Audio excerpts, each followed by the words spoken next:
Bismillahirrahmanirrahim. Assalamualaikum warahmatullahi wabarakatuh.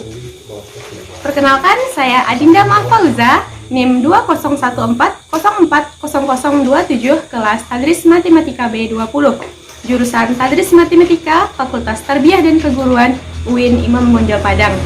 Baiklah, di video kali ini adalah bertujuan untuk mata kuliah strategi pembelajaran matematika, yang mana sebagai ujian tengah semester dengan dosen pengampu Ibu Nita Putri Utami, MPD. Di materi pada saat hari ini saya akan membahas 8 materi dalam mata kuliah strategi pembelajaran matematika, yang mana 8 materi tersebut adalah: yang pertama, hubungan antara metode, model, teknik, taktik, strategi, dan pendekatan dalam pembelajaran matematika. Dan materi yang kedua yaitu strategi belajar mengajar. Materi yang ketiga yaitu aliran psikologi tingkah laku. Materi yang keempat yaitu aliran psikologi kognitif. Dan materi yang kelima yaitu kemampuan dasar mengajar, yang mana ini sangat berguna bagi kita sebagai calon guru. Dan materi berikutnya yaitu pendekatan produktivisme. Dan materi yang berikutnya yaitu pendekatan pemecahan masalah matematika. Dan yang terakhir yaitu pendekatan open-ended. Nanti kita akan membahas satu persatu dari materi yang saya sebutkan tadi. Selamat menyaksikan bagi teman-teman yang ingin melihat videonya. Baiklah, kita langsung saja kepada pembahasan materi, yang mana di sini ada 8 materi yang akan kita bahas. Kita bahas satu persatu. Yang pertama, hubungan antara metode, model, teknik, taktik, pendekatan, dan strategi. Di sini ada diagramnya, yang mana diagramnya itu kita mulai dari pendekatan dulu, lalu model, lalu strategi, lalu metode, teknik, dan taktik. Kita masuk kepada pengertian pendekatan. Pendekatan merupakan titik tolak atau sudut pandang kita terhadap proses pembelajaran. Rowkillen memisalkannya, mencatat ada 2 pendekatan dan pembelajaran, yaitu pendekatan yang berpusat pada guru dan pendekatan yang berpusat pada siswa. Berikutnya model. Model pembelajaran adalah suatu perencanaan atau suatu pola yang digunakan sebagai pedoman dalam merencanakan pembelajaran. Di kelas ada pembelajaran dalam tutorial dan untuk menentukan perangkat-perangkat pembelajaran termasuk di dalam buku, film, komputer, kurikulum, dan lain-lain.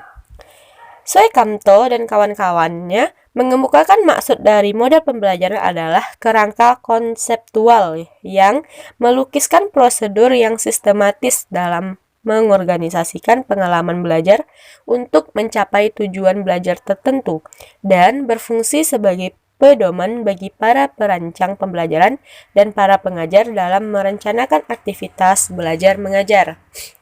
Selanjutnya kita masuk kepada strategi pembelajaran. Strategi pembelajaran merupakan rencana tindakan atau rangkaian kegiatan termasuk menggunakan metode dan pemanfaatan berbagai sumber daya atau kekuatan dalam pembelajaran yang disusun untuk mencapai tujuan pembelajaran.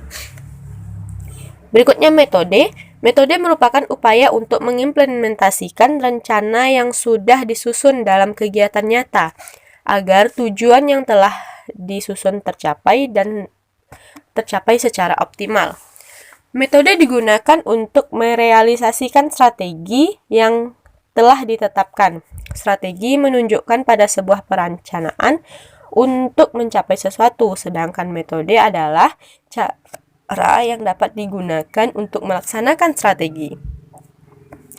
Selanjutnya teknik. Teknik adalah cara yang digunakan seseorang dalam rangka mengimplementasikan suatu metode. Misalnya, cara yang harus dilakukan agar metode ceramah itu bisa berjalan efektif dan efisien. Yang terakhir yaitu taktik.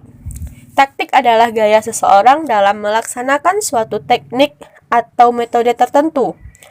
Taktik sifatnya lebih individual. Walaupun 2 orang sama-sama menggunakan metode ceramah dalam situasi dan kondisi yang sama, sudah pasti mereka akan melakukannya secara berbeda. Misalnya, taktik menggunakan ilustrasi atau menggunakan gaya bahasa agar materi yang disampaikan mudah dipahami. Jadi, hubungan antara strategi, metode, pendekatan, dan teknik pembelajaran apabila antara pendekatan strategi dan metode teknik pembelajaran bahkan taktik pembelajaran sudah terangkai menjadi satu kesatuan yang utuh, maka terbentuklah apa yang disebut dengan model pembelajaran. Jadi, model pembelajaran pada dasarnya merupakan bentuk pembelajaran yang tergambar dari awal sampai akhir yang disajikan secara khas oleh guru. Dengan kata lain, model pembelajaran merupakan bungkus atau bingkai dari penerapan suatu strategi, pendekatan, metode, dan teknik pembelajaran. Kita masuk kepada materi yang kedua, yaitu strategi pembelajaran. Strategi pembelajaran matematika, yang mana kita bahas dulu. Strategi pembelajaran adalah merupakan rencana atau tindakan dalam rangkaian kegiatan yang termasuk menggunakan metode dan pemanfaatan berbagai sumber daya atau kegiatan dalam pembelajaran yang disusun untuk mencapai tujuan pembelajaran. Strategi belajar mengajar adalah perencanaan yang dibuat dalam rangkaian kegiatan, di mana proses belajar mengajar diterapkan dengan menggunakan metode atau strategi tertentu dan memanfaatkan berbagai sumber daya untuk mencapai tujuan yang telah ditetapkan. Sedangkan strategi belajar mengajar matematika adalah suatu kegiatan yang dalam belajar matematika yang harus dikerjakan pendidik dan peserta didik yang agar tujuan pembelajaran dapat dicapai secara efektif dan efisien. Jenis strategi yang berkaitan dengan pembelajaran yaitu yang pertama, strategi pengorganisasian pembelajaran. Pengorganisasian pembelajaran merupakan hal yang penting dalam proses belajar mengajar matematika, terutama dalam menyusun rancangan kegiatan, alur kegiatan pembelajaran dengan memadukan sebuah keterampilan, mengelola strategi pengorganisasian pembelajaran yang terpadu, seperti waktu yang menjadi tolak ukur keterlaksanaan proses belajar mengajar dan mencapai tujuan pembelajaran yang telah ditetapkan. Yang kedua, strategi menyampaikan pembelajaran. Salah satu komponen dalam melaksanakan metode proses pembelajaran, hal ini bertujuan agar isi dari informasi pembelajaran tersampaikan dengan baik kepada pembelajar atau kepada siswa, sehingga pemahaman konsep peserta didik menjadi baik. Yang ketiga, strategi pengelolaan pembelajaran. Merupakan proses menata atau merancang keterlibatan peserta didik dengan metode yang dipilih. Menurut Peniati, bahwa dalam merancang metode yang dipilih dalam proses belajar mengajar, perlu mencermati atau mendasari analisis karakteristik peserta didik tersebut. Maka dari itu, perlu penerapan metode yang telah didasari karakteristik peserta didik agar metode yang diterapkan efektif dan efisien. Kita masuk kepada komponen-komponen dalam menyusun strategi. Ada 5 komponen dalam kita menyusun strategi. Komponen yang pertama yaitu kegiatan pembelajaran pendahuluan. Kegiatan pembelajaran pendahuluan memiliki peran penting dalam proses pembelajaran. Pada kegiatan ini, pendidik diharapkan dapat menarik minat peserta didik atas materi pembelajaran yang akan disampaikan. Berikutnya, penyampaian informasi. Dalam kegiatan ini, pendidik akan menetapkan secara pasti informasi, konsep, aturan, dan prinsip-prinsip apa saja yang diperlukan dalam apa yang akan disajikan kepada peserta didik. Di sini penjelasan pokoknya tentang semua materi pembelajaran. Yang berikutnya, partisipasi peserta didik. Partisipasi peserta didik sangat penting dalam proses pembelajaran. Proses pembelajaran akan lebih berhasil apabila peserta didik secara aktif melakukan latihan-latihan secara langsung dan relevan dengan tujuan pembelajaran yang sudah ditetapkan. Yang keempat itu tes. Ada 2 jenis tes atau penilaian yang biasa dilakukan oleh kebanyakan pendidik atau guru, yaitu pre-test dan post-test. Secara umum, tes digunakan untuk pendidik agar mengetahui apa tujuan pembelajaran khusus telah tercapai atau belum, apakah pengetahuan keterampilan sikap telah benar-benar dimiliki peserta didik atau belum. Yang terakhir yaitu kegiatan lanjutan. Kegiatan lanjutan atau follow-up secara prinsip ada hubungannya dengan hasil tes yang telah dilakukan, karena kegiatan lanjutan esensinya adalah mengoptimalkan hasil belajar peserta didik. Kita masuk kepada materi yang ketiga, yaitu aliran psikologi tingkah laku. Di sini kita akan membahas beberapa teori dari aliran psikologi tingkah laku. Yang pertama, teori Turdeck. Menurutnya, belajar adalah proses interaksi antar stimulus dan respon. Stimulus yaitu apa saja yang dapat merangsang terjadinya kegiatan belajar seperti pikiran, perasaan, atau hal-hal lain yang dapat ditangkap melalui alat indera. Sedangkan respon yaitu reaksi yang dimunculkan peserta didik ketika belajar, yang juga dapat berupa pikiran, perasaan, atau gerakan dan tindakan. Thorndike juga mengemukakan 3 hukum pokok dalam belajar, yaitu 1. Hukum kesepian. Dalam belajar seseorang harus dalam keadaan siap. Yang kedua, hukum latihan. Law of exercise. Untuk menghasilkan tindakan yang cocok dan memuaskan untuk merespon suatu stimulus, maka seseorang harus mengadakan percobaan dan latihan yang berulang-ulang. Yang berikutnya yaitu hukum akibat atau law of effect. Hukum akibat: jika suatu tindakan diikuti oleh suatu perubahan yang memuaskan dalam lingkungan, kemungkinan tindakan itu diulangi dalam situasi yang mirip akan meningkat. Aplikasi teori Thorndike dalam pembelajaran matematika. Yang pertama, sebelum memulai proses belajar mengajar, pendidik harus memastikan siswa siap mengikuti pembelajaran. Yang kedua, pembelajaran yang diberikan sebaiknya berupa pembelajaran yang kontinu. Yang ketiga, dalam proses belajar, pendidik hendaknya menyampaikan materi matematika dengan cara yang menyenangkan. Yang keempat, pengulangan terhadap penyampaian materi dan latihan. Yang kelima, supaya peserta didik dapat mengikuti proses pembelajaran, proses harus bertahap dari yang sederhana hingga yang kompleks. Yang keenam, peserta didik yang telah belajar dengan baik harus segera diberi hadiah dan yang belum baik harus segera diperbaiki. Dan yang terakhir, dalam belajar, motivasi tidak begitu penting karena perilaku peserta didik terutama ditentukan oleh penghargaan eksternal. Yang berikutnya, teori Skinner. Di sini Skinner menekankan pada perubahan perilaku yang dapat diamati dengan mengabaikan kemungkinan yang terjadi dalam proses berpikir pada otak seseorang. Oleh karena itu, para pendahulunya dikatakan sebagai pengguna kondisi klasikal. Skinner melakukan eksperimen terhadap tikus dan selanjutnya terhadap burung merpati yang menghasilkan hukum-hukum belajar.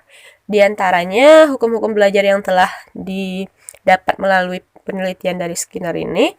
Yang pertama, law of inference conditioning, yaitu jika timbulnya perilaku diiringi dengan stimulus penguat, maka kekuatan perilaku tersebut akan meningkat. Yang kedua, law of operant extension, yaitu jika timbulnya perilaku operan telah diperkuat melalui proses conditioning yang tidak diiringi stimulus penguat, maka kekuatan perilaku tersebut akan menurun, bahkan musnah. Beberapa aplikasi teori belajar Skinner dalam pembelajaran adalah sebagai berikut. Yang pertama itu, bahan yang dipelajari dianalisis sampai pada unit-unit secara organis. Yang kedua, hasil belajar harus segera diberitahukan kepada siswa, jika salah dibetulkan dan jika benar diperkuat.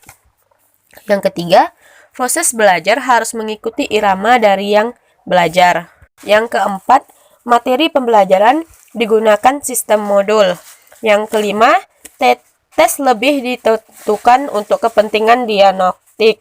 Yang keenam, dalam proses pembelajaran lebih dipentingkan aktivitas sendiri. Yang ketujuh, dalam proses pembelajaran tidak dikemukakan hukuman. Berikutnya kita bahas teori Ausubel. Di sini Ausubel mengatakan bahwa belajar dikatakan bermakna atau meaningful bisa bila informasi yang dipelajari peserta didik sesuai dengan aspek kognitif yang dimiliki peserta didik, sehingga peserta didik itu mampu mengaitkan informasi baru dengan struktur kognitifnya. Informasi yang dipelajari peserta didik agar menjadi bermakna terjadi dari bahan verbal di satu pihak. Kegiatan sebagian lagi merupakan sesuatu yang diketahui dari orang lain. Dan selanjutnya yaitu teori Gagne. Menurutnya dalam belajar matematika ada dua objek yang dapat diperoleh siswa, yaitu objek langsung dan objek tak langsung. Objek tak langsung antara lain kemampuan menyelidiki dan memecahkan masalah belajar mandiri, bersikap positif terhadap matematika dan tahu bagaimana semestinya belajar. Sedangkan objek langsung berupa fakta, keterampilan, konsep, dan aturan. Selanjutnya yaitu teori Pavlov. Nah, di sini Pavlov terkenal dengan percobaannya menggunakan hewan dan manusia. Pada akhir abad ke-19, ia melakukan penelitian tentang 7 pencernaan. Pada sebagian penelitiannya, ia melakukan pengamatan terhadap tingkah laku anjing. Dalam hubungannya dengan proses belajar mengajar, agar siswa belajar dengan baik, maka haruslah dibiasakan. Misalnya, agar siswa terbiasa mengerjakan soal pekerjaan rumah atau PR dengan baik, sebagai guru sebaiknya membiasakan untuk memeriksanya, menjelaskannya, ataupun memberikan nilai terhadap hasil pekerjaan siswanya. Selanjutnya, teori Badura mengemukakan bahwa seseorang itu belajar melalui proses meniru. Maksud meniru di sini bukanlah menyontek, tetapi meniru hal-hal yang dilakukan oleh orang lain, terutama oleh gurunya. Di sini siswa akan meniru apa yang biasa dilakukan oleh gurunya, begitu. Selanjutnya, aliran latihan mental. Teori ini berkembang menjadi aliran psikologi belajar yang berpengaruh terhadap arah pengembangan teori dan praktik pendidikan dalam pembelajaran yang dikenal sebagai aliran behavioristik. Aliran ini menekankan pada terbentuknya perilaku yang tampak sebagai hasil belajar.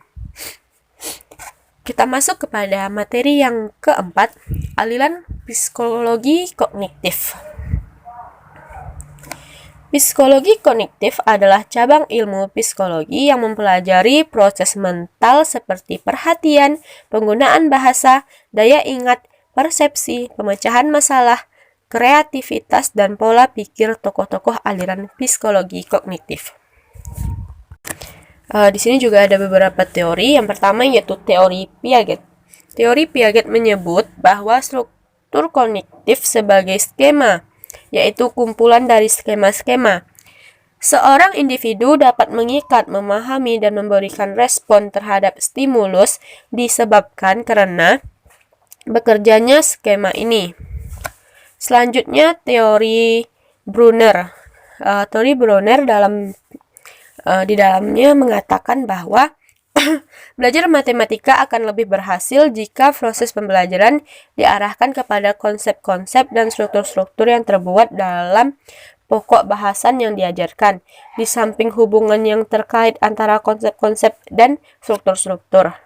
Selanjutnya, teori Gestalt memiliki pandangan bahwa belajar adalah objek tertentu, dipandang sebagai suatu keseluruhan yang terorganisasi. Selanjutnya, teori Brownell mengemukakan bahwa belajar matematika merupakan belajar bermakna dan belajar pengertian. Selanjutnya, teori Dionys, seorang matematikawan yang memusatkan perhatiannya pada teori Piaget dan mengembangkan diorientasikan pada anak-anak sedemikian rupa, sehingga sistem yang dikembangkan itu menarik bagi anak. Kita lanjutkan kepada materi yang kelima, yaitu keterampilan dasar mengajar. Di sini, pengertian keterampilan dasar mengajar. Kita sama-sama tahu bahwa keterampilan dasar mengajar ini sangat penting bagi seorang guru. Jadi guru itu harus mempunyai keterampilan dalam mengajar gitu. Pengertiannya yaitu keterampilan dasar mengajar merupakan suatu keterampilan yang menuntut latihan yang terprogram untuk dapat menguasainya. Penguasaan terhadap keterampilan ini memungkinkan guru mampu mengelola kegiatan pembelajaran secara lebih efektif. Keterampilan mengajar bagi seorang guru adalah sangat penting kalau ia ingin menjadi seorang guru yang profesional. Jadi, di samping harus menguasai substansi bidang studi yang diampu, keterampilan dasar mengajar juga adalah merupakan keterampilan penunjang untuk keberhasilan dalam proses belajar mengajar. Macam-macam keterampilan dasar mengajar. Yang pertama, keterampilan menyusun skenario pembelajaran. Yang kedua, keterampilan membuka dan menutup pembelajaran. Yang ketiga, keterampilan menjelaskan. Keempat, keterampilan bertanya. Kelima, keterampilan memberikan penguatan. Keenam, keterampilan mengemukakan media dan alat pembelajaran. Ketujuh, keterampilan mengadakan variasi. Kedelapan, keterampilan membimbing diskusi. Kesembilan, keterampilan melakukan penelitian. Dan yang terakhir, keterampilan mengolah kelas. Materi yang keenam yaitu pendekatan konstruktivisme. Kita masuk kepada beberapa paham konstruktivisme. Belajar matematika menurut paham konstruktivisme. Teori konstruktivisme didefinisikan sebagai pembelajaran yang bersifat generatif, yaitu tindakan menciptakan suatu makna dari apa yang telah dipelajari. Pengertian pendekatan konstruktivisme adalah pendekatan yang mengajak siswa untuk berpikir mengkonstruksikan dalam memecahkan suatu permasalahan secara bersama-sama sehingga mendapatkan suatu pikiran yang baik. Pembelajaran konstruktivisme dalam matematika. Belajar menurut konstruktivisme adalah suatu proses mengasimilasikan dan mengaitkan pengalaman atau pembelajaran yang dipelajari dengan pengertian sudah dimiliki, sehingga pengetahuannya dapat dikembangkan. Selanjutnya, implementasinya dalam pembelajaran matematika. Dalam sudut pandang konstruktivisme, Kohler dan Grund menyatakan bahwa pembelajaran telah dipandang sebagai suatu garis kontinuum atau negosiasi dan diimposition pada ujung-ujungnya. Goff dan Steff menambahkan bahwa dalam pandangan konstruktivisme, guru harus secara terus-menerus menyadarkan untuk mencoba melihat keduanya. Aksi siswa dengan dirinya dari sudut pandang siswa, seorang yang memandang bahwa belajar adalah transmisi, maka proses mengetahui akan mengikuti model imposition atau pembenahan. Selanjutnya, evaluasi pembelajaran matematika menurut konstruktivisme. Untuk mendeskripsikan evaluasi pembelajaran perlu diklarifikasi pada antara asesmen dan evaluasi. Menurut Webb, evaluasi dalam pembelajaran adalah suatu investigasi sistematis tentang nilai atau merit tentang suatu tujuan. Berikutnya, pusat pengajaran konstruktivis di antara pendekatan lain. Pembelajaran matematika dengan menggunakan pendekatan konstruktivis. Tujuannya adalah seorang guru matematika hendaknya mempromosikan dan mendorong pengembangan setiap individu di dalam kelas untuk menguatkan konstruksi matematika. Untuk pengajuan pertanyaan, pengkonstruksian, pengeksplorasian, pemecahan, dan pembenahan masalah-masalah matematika, serta konsep-konsep matematika. Materi yang ketujuh yaitu pendekatan pemecahan masalah matematika. Masalah dan pemecahan masalah. Masalah merupakan suatu kegiatan yang tidak dapat terpisahkan dalam kehidupan manusia. Setiap saat kita senantiasa dihadapkan dengan masalah-masalah nyata dalam proses penemuan kebutuhan dan tuntutan kehidupan. Namun, suatu kondisi merupakan masalah bagi seseorang pada suatu saat tertentu dan bukan lagi menjadi masalah pada saat yang lain. Pemecahan masalah matematika adalah upaya yang ditempuh untuk mendapatkan jawaban atau masalah matematika yang dilakukan dengan melibatkan keterpaduan konsep matematis hingga diperoleh jawaban atau pemecahan masalah tersebut.